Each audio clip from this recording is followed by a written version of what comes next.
प्रिय छात्रों, आज हम द्विघात समीकरण को हल करने की विधि का वर्णन करेंगे। सबसे पहले हम द्विघात समीकरण को गुणनखंड विधि से कैसे हल करते हैं इसके बारे में चर्चा करेंगे। जैसे द्विघात समीकरण आपका ax² plus bx plus c equal to 0 के रूप में दिया गया है। अब इस द्विघात समीकरण में जो c पार्ट होगा वो या तो प्लस में हो सकता है या माइनस में हो सकता है। तो दो प्रोसेस हो सकते हैं। जैसे आपका दिया गया है, हम एग्ज़ाम्पल नंबर 3 ले रहे हैं। एग्ज़ाम्पल नंबर 3 आपकी बुक का दिया गया है 2x² minus 5x plus 3 is equal to 0।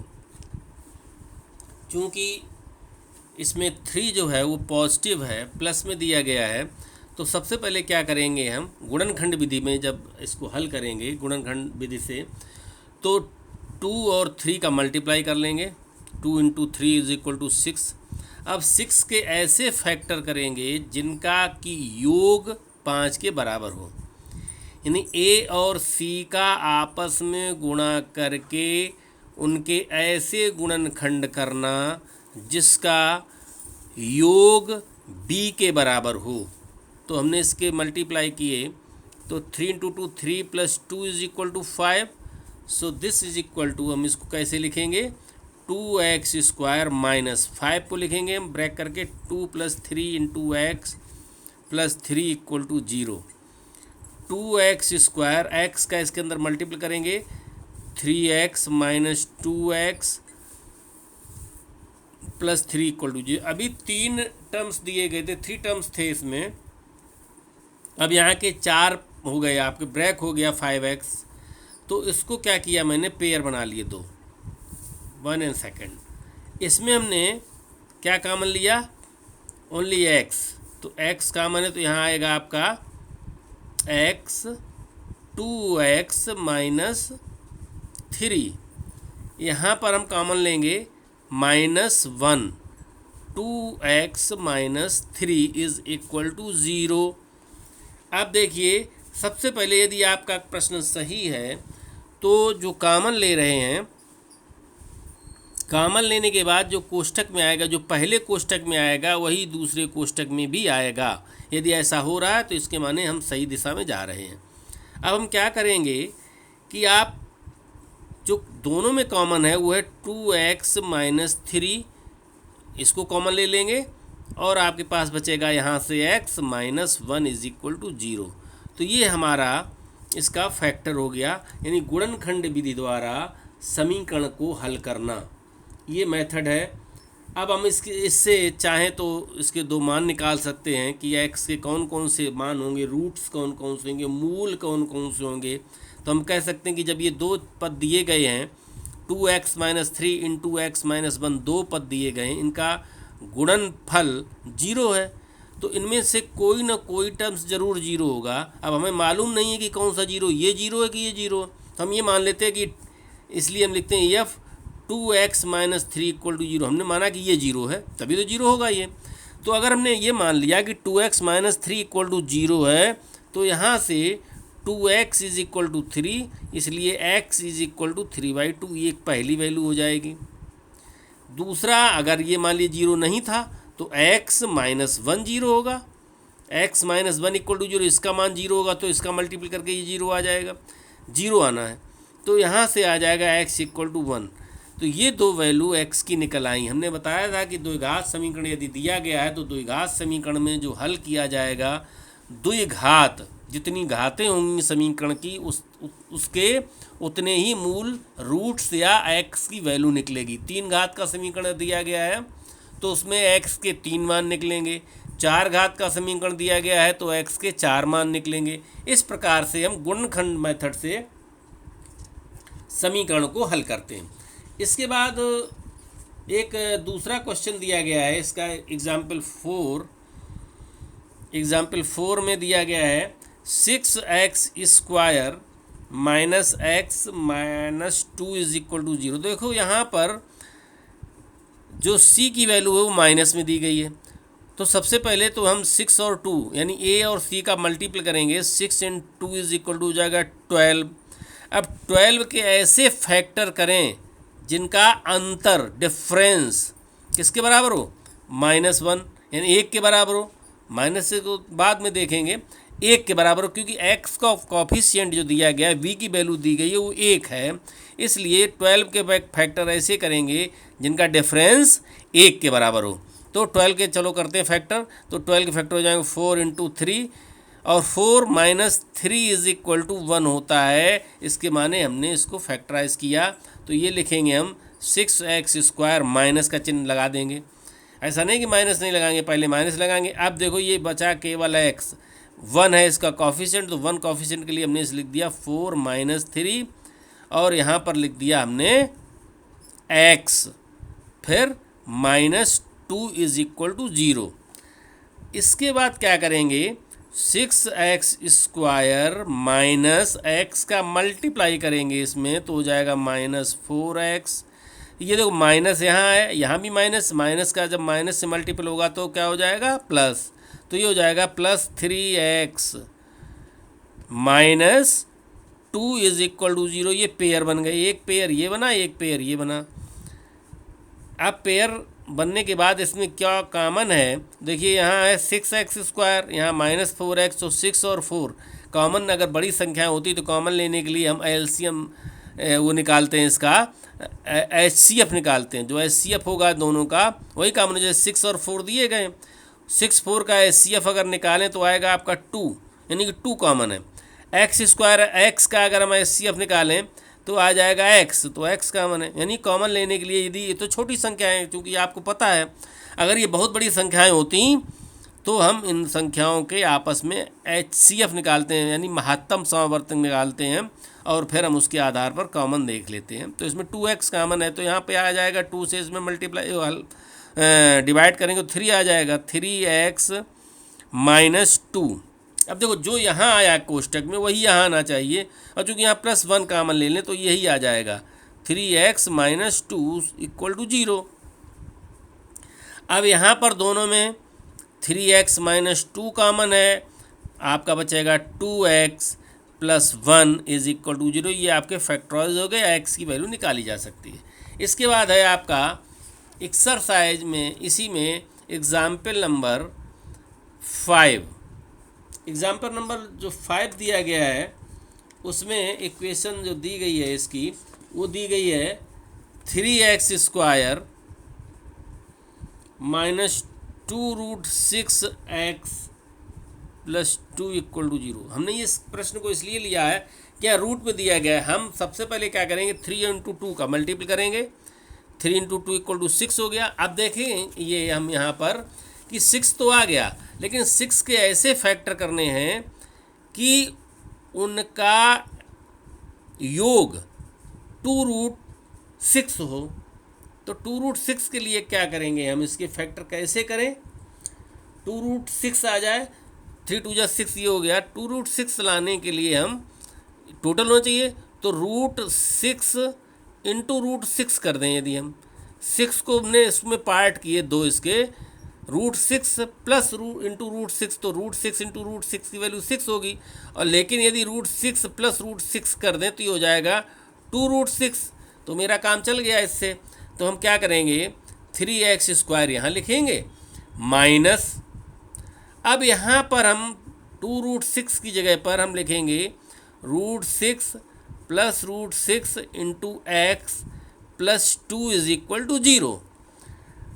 फिर वही काम करेंगे कि x का इसमें मल्टीप्लाई करेंगे, तो ये हो जाएगा 3x² - √6x -√6x + 2 = 0। पेयर बनाएंगे, पेयर बनाने के बाद इससे कॉमन लेंगे, यहाँ 3 है, यहाँ √6 है, तो यहाँ पे क्या कॉमन लिया जा सकता है, यहाँ से √3 कॉमन लिया जा सकता है, क्योंकि √6 को हम √3 × √2 लिख सकते हैं। ये थोड़ा देखना होगा आपको। तो √3 कॉमन लिया और x कॉमन तो है ही है इसमें, तो √3x कॉमन लेंगे तो यहाँ तो √3 बचेगा, क्योंकि 3 को √3 × √3 लिख सकते हैं। तो यहाँ पर हमने x आ गया, √3x हो गया। अब यहाँ से माइनस, जब √3x कॉमन हो जाएगा तो यहाँ बचेगा √2, माइनस, अब देखिए यहाँ पर √6 है, यहाँ x है, तो √6 को मैंने बताया √3 √2 लिखा जा सकता है। तो देखो यहाँ √2 तो लाना ही है, रूट माइनस ले लिया तो √2 यहाँ कामन ले लीजिए। जब √2 कामन ले लेंगे तो यहाँ क्या बचेगा, √3x बचेगा, क्योंकि √6 में √3 √2 मिल करके √6 हो जाएगा। और यहाँ पर प्लस था, माइनस चूँकि कामन ले चुके हैं, √2 था, √2 कामन ले लिया है, तो आपका √2 बचेगा इज इक्वल टू 0। अब आप देखेंगे कि इस ब्रैकेट में समान संख्याएं हैं और कॉमन है, तो ये लिखेंगे √3x माइनस √2 एंड दूसरे ब्रैकेट में जाएगा √3x minus √2 is equal to 0। तो इस प्रकार से इसके ये फैक्टर हो जाएंगे। और चाहे तो यहाँ से हम x के मान ज्ञात करने इसमें दिए गए हैं, तो हम लिखेंगे if √3x minus √2 equal to 0, इसलिए √3x equal to √2, then x is equal to √2 upon √3। So this is equal to √2/3। ये x की वैल्यू आ जाएगी, चूँकि दोनों कोष्टक में समान संख्या है इसलिए x की वैल्यू यही निकलेगी। अब हम इसके बाद आते हैं आपके एक्सरसाइज नंबर 4.2 पर। तो एक्सरसाइज नंबर 4.2 में आप देखेंगे हमने सबसे पहले लिया है 2x² plus x minus 6 equal to 0। यहाँ पर माइनस दिया गया है, तो माइनस के मैंने फैक्टर किए, 2 से मल्टीप्लाई करके 2 × 6 12 हुआ, 4 × 3 4 में से ये घटाएंगे 3 घटाएंगे तो 1 आ जाएगा। तो इसके फैक्टर किए 2x², यहाँ पर हमने 4 ब्रैकेट में ही लिखेंगे, डायरेक्ट नहीं लिखेंगे हम इसको कि हम इसको सीधे लिखते 4x माइनस 3x, नहीं ऐसा नहीं करेंगे। प्लस लिखा रहने के बाद हम यहाँ जो कॉफिशिएंट 1 दिया गया 1 के स्थान पर 4 माइनस 3 लिखेंगे, into x minus 6 equal to 0। वही काम x से मल्टीप्लाई करेंगे, 2x² plus 4x minus 3x minus 6 equal to 0। 2x common लिया, ये निकल आया। तो इस प्रकार से x की दो वैल्यू निकल आएंगी, x इक्वल टू -2 एंड 3/2। इसी प्रकार से हमने इसका थर्ड पार्ट किया, √2x² plus 7x plus 5 √2 equal to 0। यहाँ पर 2 और 5 √2 को लिया, √2 और √5 √2 को लेने के बाद हमने इसके फैक्टर किए तो 10 आया, क्योंकि √2 × √2 इक्वल टू हो जाएगा 2 × 5 इक्वल टू 10। इसके फैक्टर लाने हैं 7, तो 5 × 2 5 2 जा 10, 5 + 2 इक्वल टू 7 और फैक्टर किए, सेम प्रोसीजर वही है। तो इस प्रकार से थर्ड क्वेश्चन किया। इसके बाद इसके कुछ प्रश्न दिए गए हैं, जैसे दिया गया है ऐसी 2 संख्याएं ज्ञात कीजिए जिनका योग 27 हो और गुणनफल 182 हो। तो 2 संख्याएं ज्ञात करनी है, तो इसके लिए कोई 2 संख्याएं ले लेंगे जिनका योग 27 हो। सबसे पहले हम एक संख्या मान लें x और दूसरी मान लें 27 माइनस x, 27 माइनस x।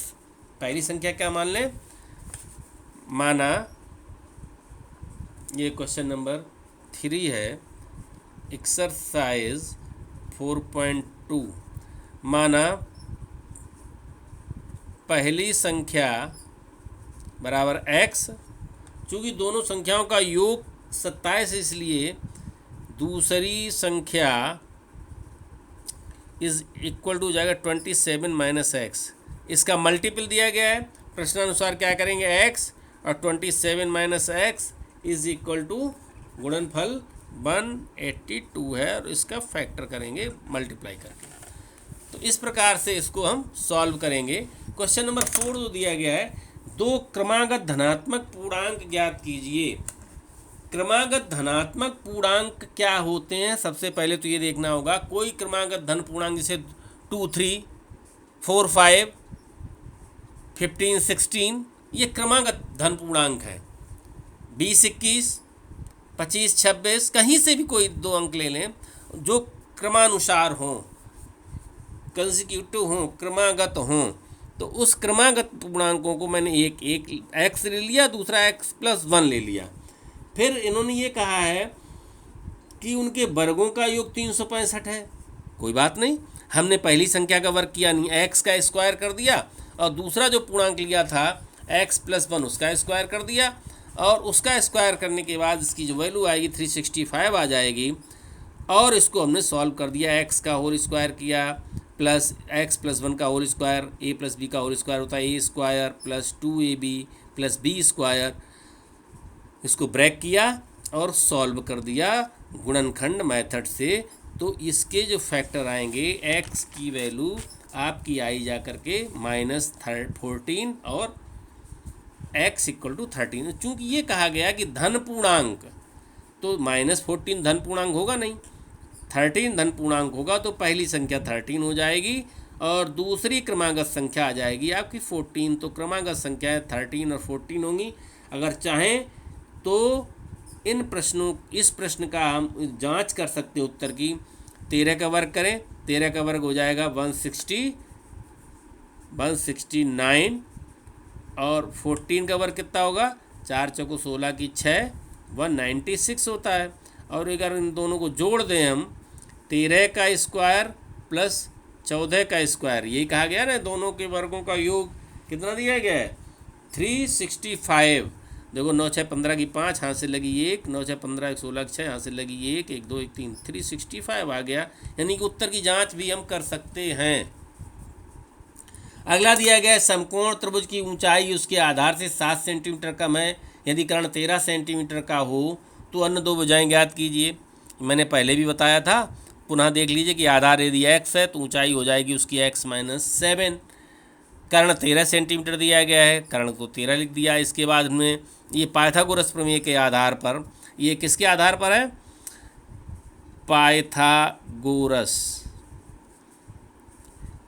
प्रमेय से क्या होता है, कर्ण का वर्ग बराबर आधार का वर्ग प्लस ऊंचाई का वर्ग। यानी कि समकोण त्रिभुज में कर्ण पर बना वर्ग शेष दोनों भुजाओं पर बने वर्गों के योग के बराबर होता है। ये श्रीधरा इसकी पाइथागोरस प्रमेय की साधारण प्रतिज्ञा थी। उसी के आधार पर मैंने कर्ण के स्थान पर कर्ण, आधार और ऊंचाई की वैल्यू रखी और इक्वेशन निकाल दिया।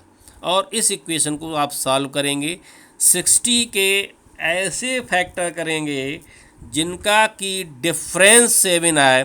तो 60 के जो फैक्टर करेंगे, ये देखो ऐसे कर देंगे, 12 × 5, 12 पंचे 60 और 12 - 5 = 7। सो सिंपल प्रोसीजर आपका होगा और आपकी वैल्यू निकल आएगी। इसके बाद 6 है कि कुटीर उद्योग एक दिन में कुछ बर्तनों का निर्माण करता है। एक विशेष दिन यह देखा गया कि प्रत्येक नग की निर्माण लागत उस दिन के निर्माण किए बर्तनों की संख्या के दुगने से 3 अधिक है। तो इसको क्या करेंगे, बर्तनों की संख्या x ले लिया, प्रत्येक नग निर्माण की लागत जो है वो 2x + 3 हो जाएगी, क्योंकि उसमें लिखा हुआ है दुगने से 3 अधिक है तो 2x + 3 हो गई। कुल निर्माण की लागत जो आएगी वो आपकी दोनों की बर्तनों की संख्या और एक नग की निर्माण, यानी जितने बर्तन बन रहे हैं वो x बन रहे थे और एक बर्तन को बनाने में पैसा लगा 2x + 3, तो कुल पैसा लगेगा x × 2 + x + 3, इन दोनों का मल्टीपल हो जाएगा वो 90 रुपीज़ के बराबर।